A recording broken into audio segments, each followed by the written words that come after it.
जरा सोचो, अचानक से तुम्हें पता चले कि तुम्हारे अंदर एक जगह से गायब होकर दूसरी जगह पहुंचने की ताकत है और इसका इस्तेमाल करके तुम एक दिन में जीरो से हीरो बन जाओ। कुछ ऐसा ही होता है हमारी आज की कहानी में। कहानी की शुरुआत में हम डेविड नाम के एक लड़के को देखते हैं जो एक छोटे से शहर में आम जिंदगी बिता रहा था। उसे अपनी क्लास में मिली नाम की एक लड़की बहुत पसंद थी। एक दिन डेविड ने उसे कांच का एक सुंदर सा गोला तोहफे में दिया। मिली बेहद खुश हुई, लेकिन तभी मार्क नाम के एक लड़के ने उन्हें परेशान करने के लिए तोहफा छीनकर जमी हुई नदी में फेंक दिया। मिली के मना करने के बावजूद भी डेविड फटाफट उसे वापस लेने गया। जैसे ही डेविड ने कांच का गोला उठाया तभी नीचे की बर्फ टूट गई और वो सीधा नदी में जा गिरा। पानी का तेज बहाव उसे बहुत दूर खींचता हुआ ले गया और उसे बाहर आने का भी कोई रास्ता नहीं मिला। अचानक डेविड की आंख खुली तो वो एक लाइब्रेरी में था। उसकी समझ में कुछ नहीं आ रहा था कि आखिर ये सब हुआ क्या। लाइब्रेरी से निकलकर वो सीधा घर चला गया। वो अपने पिता विलियम के साथ रहता था। उसकी माँ मैरी उसे बचपन में ही छोड़कर चली गई थी। विलियम ने पूछा कि वो अब तक कहाँ था, लेकिन डेविड ने कोई जवाब नहीं दिया। विलियम गुस्से में उसके कमरे में घुसने लगा तो डेविड ने उसे रोका। जैसे ही वो अंदर आया, डेविड अचानक से फिर से गायब होकर लाइब्रेरी में पहुंच गया। अब डेविड को एहसास हो गया था कि वो एक ही पल में एक जगह से दूसरी जगह जा सकता है। वो अपने कमरे में पहुंचा और बचे हुए पैसे लेकर किसी नए शहर में नई जिंदगी की शुरुआत करने का फैसला किया। फिर उसने अपनी शक्तियों को एक पार्क में आजमा कर देखा। बाद में उसने एक मैगजीन में दुनिया भर के सुंदर सुंदर शहरों की तस्वीरें देखकर वहां जाने की कोशिश की। उसे एक बिल्डिंग दिखी जहां वो बचपन में अपनी माँ के साथ गया था। अचानक उसके कमरे की सारी चीजें हवा में उड़ने लगी और डेविड गायब होकर उसी बिल्डिंग में पहुंच गया। अब उसे एहसास हुआ कि वो सिर्फ उन्हीं जगहों तक पहुंच सकता है जहां वो पहले भी जा चुका है। अब उसने अपनी शक्तियों से एक बैंक लूटने का फैसला किया। वो बैंक में बाथरूम जाने का कहकर तिजोरी वाले रास्ते पर चला गया। इसके बाद शाम को वो गायब होकर तिजोरी में पहुंचा और जी भर कर पैसा लूटा। वो एक बैग भरकर अपने कमरे में ले जाता और फिर तिजोरी से दूसरा बैग भरने पहुंच जाता। अगली सुबह बैंक में चोरी की जांच शुरू हुई। रोलैंड नाम के एक आदमी ने आकर कहा कि वो सरकार के लिए काम करता है। फिर उसने पिछले महीने जितने भी लोग बैंक में आए उनकी वीडियोस निकलवाई। उसे पता चला कि बैंक की तिजोरी तो काफी टाइम से खुली ही नहीं थी और चोरी आखिर हुई कैसे ये किसी को नहीं पता। रोलैंड को एक जगह से दूसरी जगह गायब होने वाले लोगों के बारे में थोड़ी जानकारी थी और उसके मुताबिक ऐसे ही किसी आदमी ने ये काम किया होगा। कई साल बीत गए और डेविड अब न्यूयॉर्क में एक आलीशान घर में रहता है। उसके पास उसकी हर मनपसंद चीज है और वो जो चाहे वो कर सकता है। उसका पूरा घर दुनिया के अलग अलग कोनों की तस्वीरों से भरा हुआ था। उसका एक खुफिया कमरा भी था जहां वो अलग अलग देशों के पैसे रखता था। इसके बाद डेविड गायब होकर लंदन के एक बार में पहुंचा। उसे एक खूबसूरत लड़की दिखी और वो बिना सावधानी के गायब होकर उसके पास चला गया।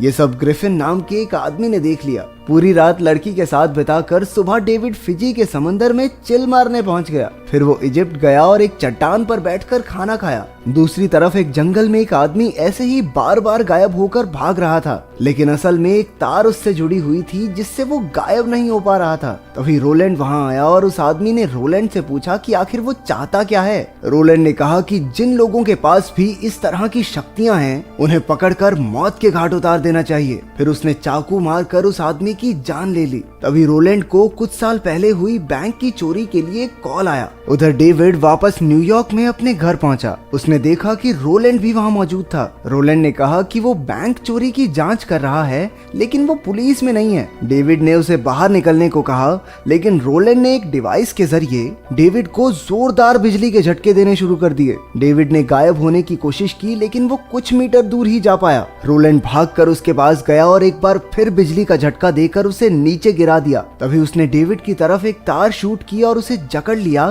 ताकि वो कहीं भाग न सके। डेविड ने फिर भी गायब होने की कोशिश की और उसने एक दीवार पार करके तार काट डाली। उसने पैसों से भरे कई बैग उठाए और तुरंत गायब हो गया। अब वो अपने पिता के घर अपने पुराने कमरे में पहुंचा। विलियम ने उसे घर पर ही रुकने को कहा क्योंकि उसे अपने बेटे की बहुत चिंता हो रही थी। डेविड ने कहा कि मेरी चिंता करने की कोई जरूरत नहीं है और एक बार फिर से गायब हो गया। अगले दिन डेविड मिली को ढूंढने लगा। उसे वो एक बार में काम करती दिखाई थी। वहीं उसे मार्क भी मिल गया और दोनों में फिर से झगड़ा शुरू हो गया। डेविड गलती से उसे गायब करके बैंक की तिजोरी में छोड़ आया। फिर वो मिली के पास लौटा और दोनों में बातें शुरू हो गई। उसने यूं ही झूठ कह दिया कि वो बैंक में काम करता है। बातों बातों में मिली ने बताया कि वो पूरी दुनिया घूमना चाहती है। डेविड ने उसे अपने साथ रोम चलने को कहा और वो खुशी खुशी मान गई। उनके पीछे ग्रिफिन छुपकर सब कुछ सुन रहा था। कुछ ही घंटों बाद डेविड और मिली रोम में कोलोसियम देखने जा रहे थे। उधर तिजोरी के अंदर मिलने की वजह से मार्क को जेल में डाल दिया गया था। वहाँ पर रोलैंड उससे मिलने आया। मार्क ने उसे सब सच बता दिया कि वो तिजोरी में कैसे पहुंचा। रोलैंड को अब रोम में डेविड और मिली की तलाश थी। वहीं रोम में डेविड और मिली की बातें प्यार भरे लम्हों में बदल गई। शाम को डेविड उसे कोलोसियम के बंद हिस्से में ले गया और गार्ड से छिपकर उसे घुमाने लगा। वहीं उसकी मुलाकात ग्रिफिन से हो गई। ग्रिफिन ने बताया कि उसके पास भी गायब होने की शक्तियां हैं। वो अपने जैसे लोगों को जंपर्स बुलाता था। उसने डेविड को सावधान किया कि पैलेडिन्स नाम के लोग जंपर्स को खत्म करना चाहते हैं। उसी वक्त वहां 2 पैलेडिन्स अपने हथियारों के साथ पहुंचे। जबरदस्त लड़ाई शुरू हो गई और डेविड ने अचानक भागने की कोशिश की, लेकिन एक बिजली की तार ने उसे जकड़ लिया। तभी पीछे से ग्रिफिन ने दोनों पैलेडियंस पर हमला किया और डेविड की जान बचाई। फिर वो गायब होकर अपने खुफिया ठिकाने पर चला गया। डेविड ने देखा कि उसके पीछे एक निशान छूट गया था जिसे जंप स्कार कहते हैं। डेविड उसी में कूदकर ग्रिफिन के पीछे चला गया। ग्रिफिन ने उसे धमकाकर वापस लौट जाने को कहा और डेविड मिली के पास लौट आया।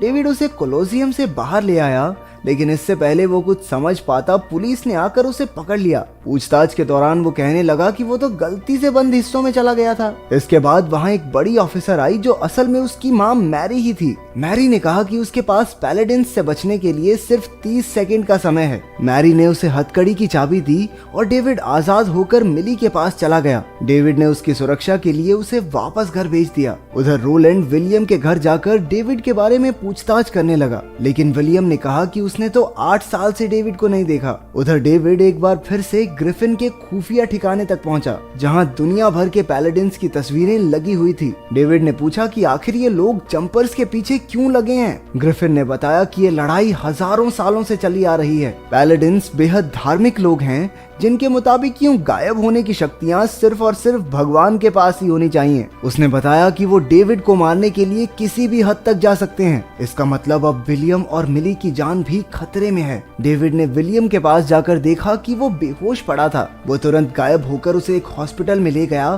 ताकि उसकी जान बच सके। इसके बाद उसने ग्रिफिन के पास लौटकर रोलैंड का पता पूछा, क्योंकि अब वो उसे मारना चाहता था। ग्रिफिन ने बताया कि वो 10 साल से रोलैंड को नहीं पकड़ पाया, लेकिन डेविड जानता था कि रोलैंड अब मिली के पास जाएगा। उन्होंने एक प्लान बनाया और डेविड मिली के पास पहुंचा। मिली ने कहा कि वो अब उससे कोई रिश्ता नहीं रखना चाहती, लेकिन तभी रोलैंड और उसके आदमी वहां आ गए। इसलिए डेविड ने उसे अपनी शक्तियों के बारे में सब सच बता दिया। वो डरकर दूर भागने लगी, लेकिन डेविड उसे पकड़कर गायब हो गया और ग्रिफिन के ठिकाने तक ले आया। रोलैंड ने देखा कि घर खाली था, लेकिन उसे एक जंप स्कार मिला। उसने एक डिवाइस निकाला और उस पर रख दिया, जिसके जरिए वो उसी रास्ते से जा पाएंगे जहां से जंपर्स गए थे। मिली को वहां देखकर ग्रिफिन गुस्सा हो गया, क्योंकि अब पैलेडिन्स भी उनके ठिकाने तक पहुंच जाएंगे, और हुआ भी बिल्कुल वैसा ही। अचानक रोलैंड वहां आ गया और उसने डेविड को तार से बांधकर छत से टांग दिया। उधर ग्रिफिन ने भी फ्लेम थ्रोअर से रोलैंड पर हमला कर दिया। ग्रिफिन और रोलैंड की जमकर लड़ाई शुरू हो गई।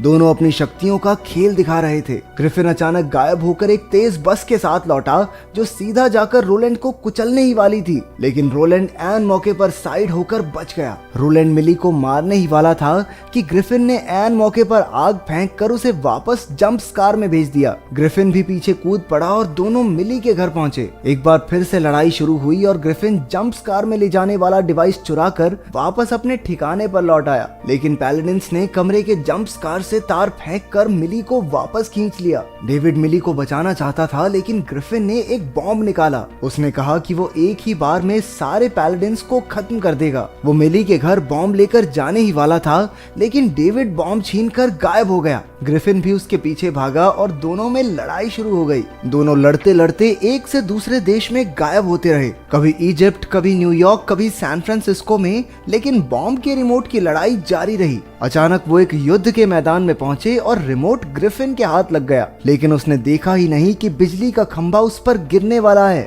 डेविड उसे लेकर वहां पहुंच गया और जोरदार बिजली ने ग्रिफिन को जकड़ लिया। ग्रिफिन ने मरते मरते डेविड से कहा कि वो मिली के घर ना जाए, क्योंकि 5 पैलेडिन्स पैलेडिन्स उसे चुटकियों में खत्म कर देंगे। लेकिन डेविड मिली को बचाने के लिए कुछ भी कर सकता था। वो वहां पहुंचा और पैलेडिन्स ने उसे एक ही पल में छत से टांग दिया। डेविड ने फिर पूरा जोर लगाकर गायब होने की कोशिश की, जिससे पूरा घर हिलने लगा। अचानक वो पूरे घर के साथ ही उस नदी में गायब हो गया जहां उसे पहली बार अपनी शक्तियां मिली थी। कुछ पैलेडिन्स डूब गए और डेविड घर को लाइब्रेरी में ले गया। उसने देखा कि रोलैंड अब भी जिंदा था। आखिरकार वो उसे लेकर गायब हुआ और कैनियन के सुनसान पहाड़ों पर अकेला छोड़ दिया। कुछ समय बाद वो अपनी माँ से फिर मिला। आखिरकार मैरी ने उसे बताया कि वो खुद भी एक पैलेडिन है। जब डेविड 5 साल की उम्र में पहली बार गायब हुआ तो मैरी को दिल पे पत्थर रखकर उसे छोड़कर जाना पड़ा ताकि बाकी पैलेडिन्स उस तक ना पहुंच पाएं। अब भी वो दोनों कभी साथ नहीं रह सकते, इसलिए डेविड मिली के साथ गायब होकर एक नए शहर में जिंदगी बिताने लगा।